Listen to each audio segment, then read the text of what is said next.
Imagine being part of a people with a rich history, a vibrant culture, and a fierce desire for freedom, yet never having a place to call your own. This is the reality for the Kurds, the largest stateless nation on Earth. Spanning across 4 countries and numbering over 30 million, the Kurds have been caught in a relentless struggle for survival. From facing brutal regimes to being key allies in the global fight against ISIS, their fight for independence has been fraught with betrayal, war, and heartache.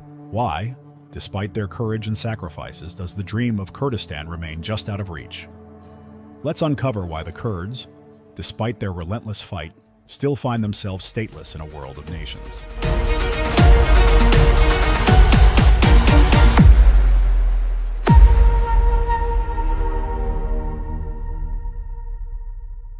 In the 20th century, Kurdish history has been characterized by violent repression and the struggle for autonomy. They have been fighting for their rights, but sadly their quest has been dealt with marginalization and human rights abuses. The Kurds are a non-Arab ethnic group sharing a common border with Iran, Iraq, and Turkey. They speak the Kurdish language, which sought its roots in Iranian, Pashto, and Persian, with 25 million speakers. The proposal for an independent Kurdish state came up after the Ottoman Empire was dissolved in 1920 with the Treaty of Sèvres. However, the Treaty of Sèvres was replaced by the Treaty of Lausanne in 1923, which failed to address the issue of a Kurdish independent state. Not only that, this treaty also divided Kurdish territories between Iran, Iraq, Turkey, and Syria. That's where the problem arose when hundreds of thousands of Kurds were scattered around Iran, Iraq, Turkey, and Syria, where they still reside today.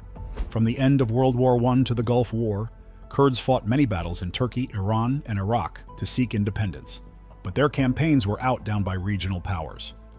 So the idea of a Kurdish sovereign state with a separate flag, language, and borders was not fulfilled. Even though Kurdish people are living in different countries, they are taken as second-class citizens and face systematic discrimination. There are several cultural incidents of the Kurdish genocide, like the Anfal campaign. This campaign was carried out in Iraq in 1988 by the Ba'ath regime.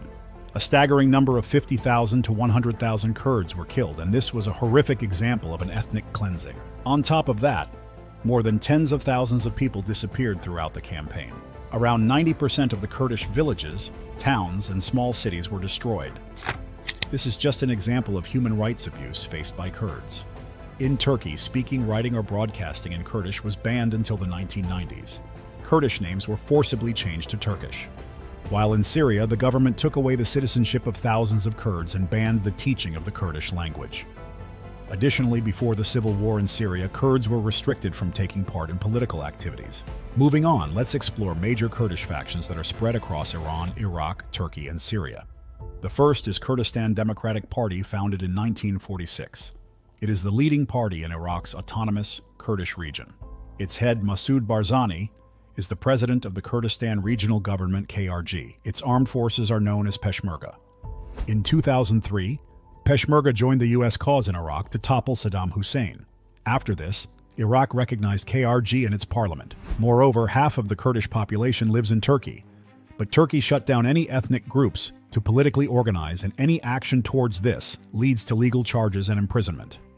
Unfortunately, all Kurdish groups called Peshmerga have been used by Western powers to contain the rise of ISIS in the Middle East. The sudden interest of Western leaders shows that they only get concerned with the group's feelings until they can use them. The same happened with Kurds. The US and its allies gave military aid and provided weapons to Kurds to fight terrorism in the Middle East. But after using Kurds to fight a proxy for them, the US abandoned them after the war in Syria in 2014. Hundreds of Kurds died fighting alongside the US. But what did they get in return? Nothing.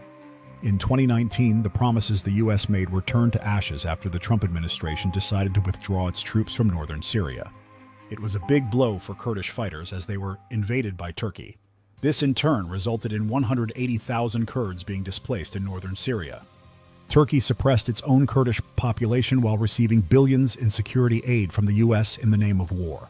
Not only that, Turkey considered Syrian Kurds along its southern border a grave threat.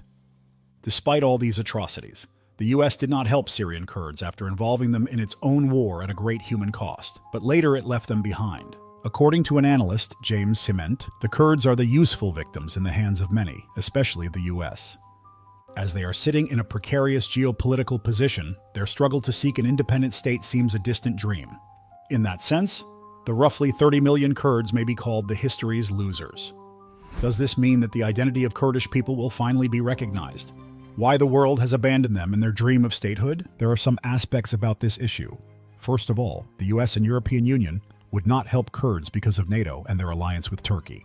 Turkey holds a repressive stance on Kurds and the idea of an independent Kurdish sovereign. So it does not seem to materialize soon, regardless of the challenges it is posing in the region. On the other hand, Arab states want to preserve the territorial integrity of Iraq and Syria.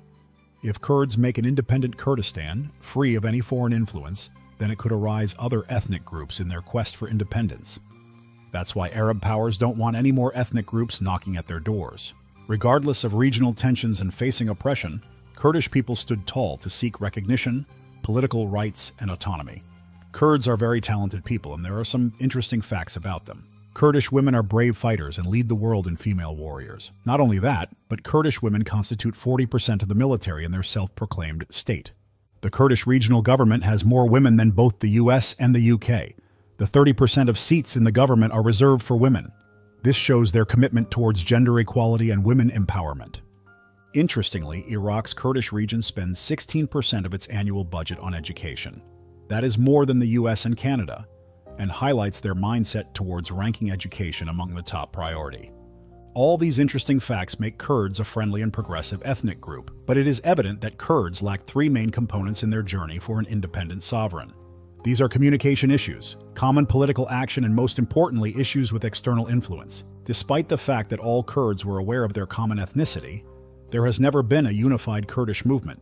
There has been tribal, sectarian, and regional division between major Kurdish populations. This makes them vulnerable to the influence of foreign powers. In the context of our discussion, the Kurdish population have to win their right to real national existence on a fraternal basis. This needs a collective approach by getting in line with all the tribes and pushing away the influence of external elements.